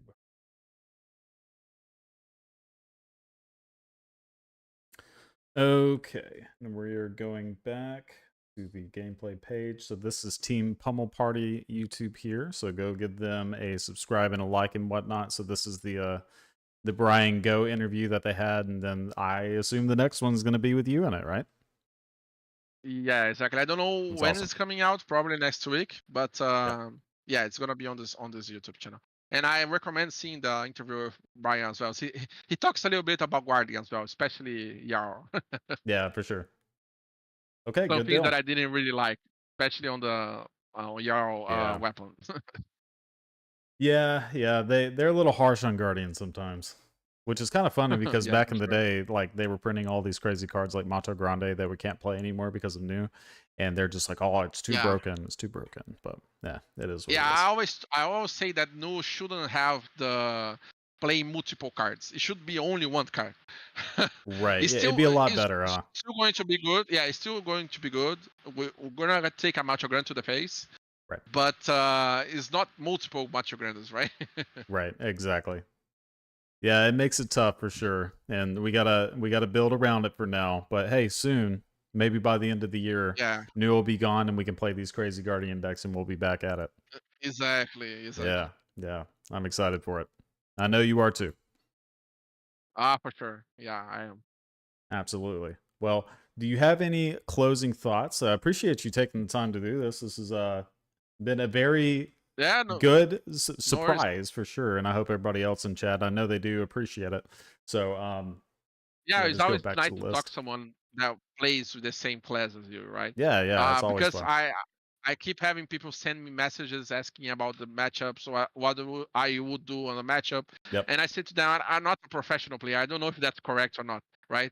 So it's good that I can have a talk with someone that is also good on the class and kind of confirms that the ideas that I have are correct, right?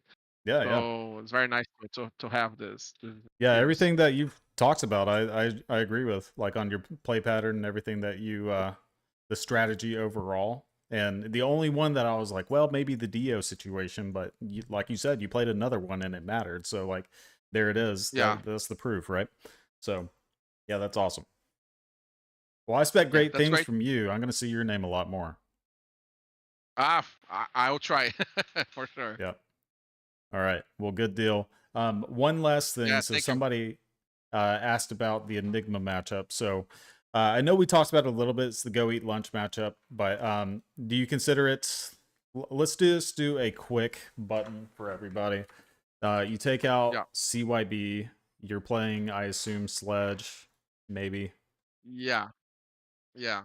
I it's a very well, it's almost impossible to win this It's matchup on basically my impossible. list, right? Yeah. Is my list is almost impossible because I Yep. have 0 go again, right? So Right.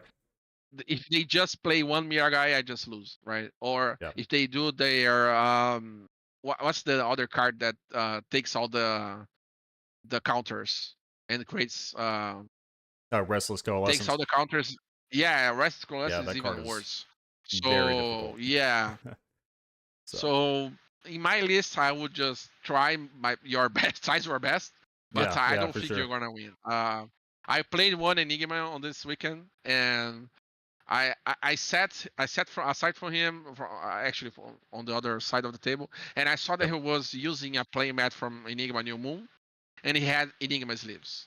So Nice. I asked, are you playing Enigma? And he said yes. So okay, so you won. So yeah, it's almost impossible. Maybe if you go fast, hard enough in the beginning, you can Yeah. maybe like dominate them out of the match. I don't know, but it's almost impossible because, like I Yeah. said, like we know, you don't keep tempo with your guardian, right? So Right. you have to do the big attacks one after another to Yeah. kind of And do even then, something.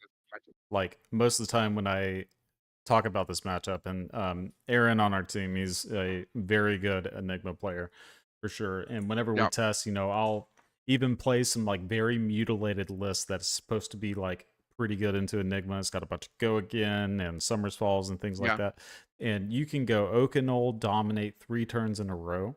And most of the time, it just does not matter because they'll wait until the on hit trigger, play out their hand, and then sure, you did some yeah, damage, but they build a board state anyway. You don't actually disrupt them very well. It's very, very hard to beat Enigma when they can just yeah, do that, right? They have so many instant speeds. yeah. So, Especially, yeah, there were some guys that were running Victor during this weekend, yep, and whenever I saw that they were playing Victor, I kind of thought to myself, oh, okay, it's probably a better guardian to choose on this meta, especially because it can run all the go against, right?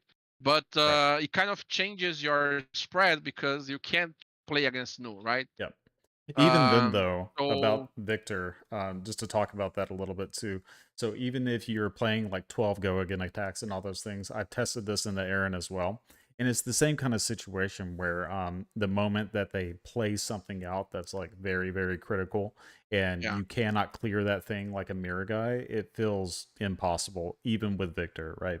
yeah, So, yeah. The problem is with Guardian, the moment they pick up any tempo or something or develop something, right, you can't really come back from that. It's almost right, impossible, right? It doesn't matter if you have the go again for 5 and then another attack. It doesn't really right, matter. He can block it out very easily, right? right, exactly. Yeah. Yep. Okay. So I So think that's the my last yeah my question. idea what do I would recommend is just go to lunch. Take your Yeah. time because your Take a how mental if break. you are playing my list, yeah, if you are playing my list, your rounds are gonna be get longer Right. during the day. Right. So you're gonna have longer rounds. So just take the L, go eat something, go drink Yep. some water, and relax, right? Yeah, absolutely. That's kind of my recommendation as well. My thing, I sit down and I play, but the moment they do something, which will be pretty early, it's just like, all right, let's pack it up. Exactly. Yeah. Yeah. Exactly. Yeah. Well, awesome. Okay. Again, congratulations. I appreciate you taking the Thank you. time to Thank you. do this. And yeah, For I'm sure. gonna see you in Thank Worlds. Yeah, let's see inwards. Hopefully I can get my visa because I had I spot for PT Los Angeles last Mm-hmm. year. Yeah. But I couldn't get my visa in order. Yeah. So who knows? But Hey. I'll try earlier this time. Yep. Fingers crossed. Maybe start applying for it now. Yeah, I guess you have to apply for it 90 for days sure. in Yeah. advance, right? Yeah, So but usually, 90 days yeah. is not possible. You have to do much earlier here in Brazil. Okay. So Okay. I'm doing this week actually. Okay. Yep. Sounds good. Well, yeah, just hit me up Yeah, anytime. We'll talk Guardian and go back and forth on for sure. things. I think you're a great player, so we'll keep it up. Thank you. Yeah, thank you for having me on. Bye bye, guys. Absolutely. Bye. So yeah, guys, good surprise that we had, just kind of a out of the blue deck tech. So hopefully you guys appreciate that. And after talking about this, I can definitely see myself playing something like this if I were to go to PT London, right? I think this list is very strong. And I think it's kind of tailored to this meta as well, with the only matchups being Enigma and Prizm as the hard ones. And then the only thing, like take notes, right? Take these stamp authorities out and play some rolling vision and make your Prizm matchup a little bit better. So yeah, good stuff. Let's quickly talk about some of these other lists. So first and foremost, out of the Guardians, I would choose Jarl going into the Pro Tour. I think he's just the best positioned. He has the best card pool overall. He's got the most cards, right? I do think Victor is very strong too, so we can talk about this PT Victor list that I've put together. So this one is kind of similar to a more recent Victor that has done well. I've seen some that are playing Anathos and that are playing, like some more out muscles, like Zhao was talking about just a second ago at the end of that. But here, I really like this design, and I've played this a few times on Talishar. Maybe not with this specific version. I have another one that has some buttons and whatnot. But the win rate is very good. The win rate is very good. And being able to have Millers and Titan's Fist with the tectonic plating and the roiling fissure tech is decent. There's no Rouse the Ancients. It's all just 3 blocks. Play the whole 3 blocks and test of strength and trounces. Do your choke slam, pummel plays. It's just good, consistent Guardian, and it is less skill intensive than playing Jarl. Hopefully that doesn't hurt anybody's feelings, but it's just true. Being able to play the Crush the Weeks into the Assassins, Erase Face into Aurora, Spinal Crushes, these are all just very strong cards. Having your one-up snag for your Silver Bullet style thing against New, which New is going to be a little bit more difficult to navigate because you have so many more attacks, right? So you have to be even more aggressive. And the reason we're not playing as many of these Gogan cards, so we play E-Strike and Zealous, but the out muscle when you're playing the smaller hammers is not as good. And then same thing with Rouse the Ancients, right? It's just not as impactful. And I think these hammers with your Aurum Aegis is enough value by themselves to, when paired with like your Crown and Dominion and your Visit Goldman Estate, to push that over. And we can go into the whole methodology of why the math kind of makes sense to use the smaller hammer with the shield as opposed to using Anathos. But that can be a topic for another video. I'll have to dig in the weeds a little bit about that. So yeah, that's the big thing. The shield is worth more than an Anathos, at least to me, right? But if you want to play a deck like this, I do think it is a pretty good pick. I just don't think it's as versatile. But for the decks that you're good against, I think you have a better matchup. Like, you're more favored into those matchups than Jarl would be. Jarl is a more like, 60-40 style, maybe 55-45 favored, where this is a little bit higher on the end of 65-35 or 70-30 type situation. Hopefully that makes sense. So if you're, really wanting to gamble with your clashes and your gym pairings, then this might be the deck for you. So overall, I love playing this deck. I take this one out just whenever I want to have some fun, because there's nothing like flipping a trounce over, winning that, and just going to town with a Golden Sun for like 14. So yeah, that is all the Guardians besides the super secret Guardian here. Betsy, of course, we were showing that one a little bit. That one's more of a play it at your armory situation, just a little meme at the beginning. But yeah, these are the big ones. And then the Super Secret Guardian, if you guys want to see this, I've been playing this one a little bit, and it's been doing very well. So technically not a Guardian, but it plays kind of similar. And you guys know when Florian came out before Jarl, I was playing this because our Guardians, poor Guardians, having a hard time. But Millennium Tree is back on the menu. The broccoli, you know, you like broccoli, this is where you want to be. So Tree is so exceptionally strong at being able to close the gap. It's evasion, right?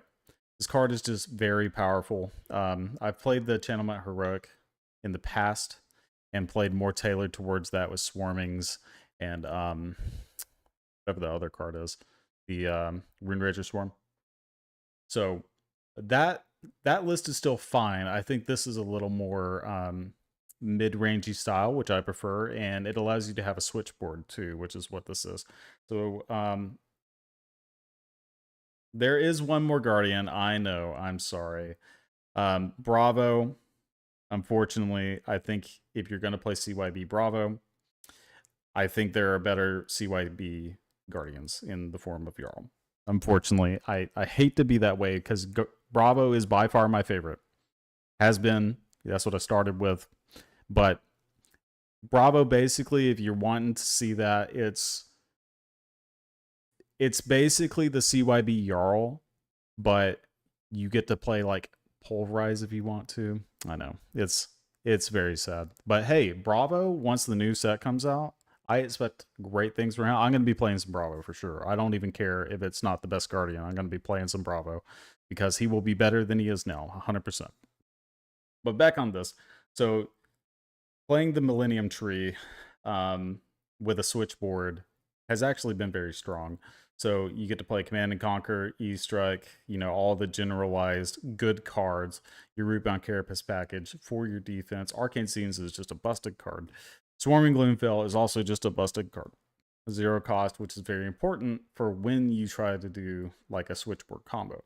So what I've been doing with this list is I have this board. I have Haunting, Shelter, and Sigil. These are cards. Sorry, not Sigil, but sorry, I'm losing my mind. So the E-Strike, I will generally board this out as well. So I'll be at 48, and I bring in these 12 cards to be at 60. And then I will play Scepter, Plain Bloodied Oval, and then Plume, depending on the matchup, and then obviously the tech pieces. The Summer Swallow, just for extra poppers, has been very, very, very good. Marcus, why are you yelling at me? We'll be back one day, one final run towards LL. We'll have our fun back. Exactly. I'm trying. Hey, this is basically Guardian, bro. This is the super secret Guardian. So yeah, Nathan did a stream yesterday on the macro level, you know, macro level strategy, and then he played some Florian. That was like this kind of life gainy switchboard thing. So I decided I wanted to take my own personal preferences on this by being a mid-range player and wanted to do this. So yeah, this deck is sweet. This deck is super sweet. Yeah, this is what I was talking about, the OTK mid-range. Don't want E-Strike, doesn't matter. Go in, channel with Scepter of Pain. Absolutely insane. I got a bunch of 4 blocks. You have your sigils for your Thistlebloom combo. You can also play something like Harvest Season. We were discussing that, so, you know, something to keep in mind if you wanted to do a little bit more life game. But I really like having a couple of knife blades in the Amplify just for consistency. And then when you're not doing OTK, like when you want to play against Enigma, for instance, you have some better cards with the Plume to be able to go. You can get another tree, you can get Felling, you still have the Sigil Thistlebloom combo, which is unironically still pretty strong into that. And then I don't know if you guys know this, I'm sure you do, for those of you who are you know, playing very consistently, but this card is like actually just insane. It's 0 cost blue generic 3 block non-attack action that becomes a 5 block with our chest, and then it gives our Ripping Blade go again, which is nuts. It's so strong. Just adds it allows you to convert your hand with just this generic blue, right? It's just so crazy. And then it also works with Plow Under, right? Because it's base attack, which is kind of cool. So you could technically go Plow Under into like felling the ground or something, and that's just like the most bananas nutso turn. But yeah, I love me some Earth heroes in general, and Florian is no exception. I like the grass plan. You get the swing hammer for 5. That's always fun. So yeah, Enigma plan, Kano plan, I think is kind of fun. Where you got the AB3, you get the plume to be able to. I guess plume isn't as good as it used to be when I had the seeds in here, but anyway. And the haunting and the shelters these were considerations specifically because they're good against the arcane as well, right? So kind of cool. If I were to do Aurora, the Aurora is just this OTK mid-range style thing. And another interesting point to this is what I have found when playing against these very redline aggressive decks is they might be playing AB1, but a lot of times they're not playing any AB, which is just crazy, right? Aurora will probably be on the AB boots that block just because it's kind of free. But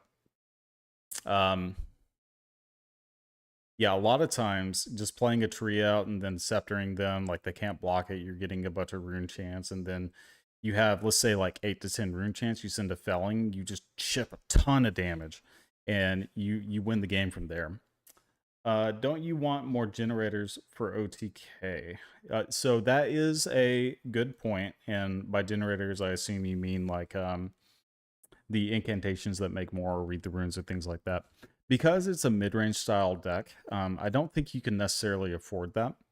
The only thing that I would really consider here is harvest season and trying to find a possible place for that, just because when I am playing the scepter, being able to go harvest season scepter and then the next turn set up like maybe a pitch stack Thistlebloom combo is very good, right?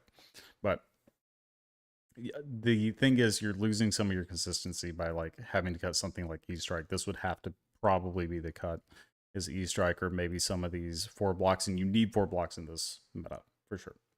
Or Summer's Fall, you can cut that potentially, but I'm a little hesitant on that. This is on the chopping block though.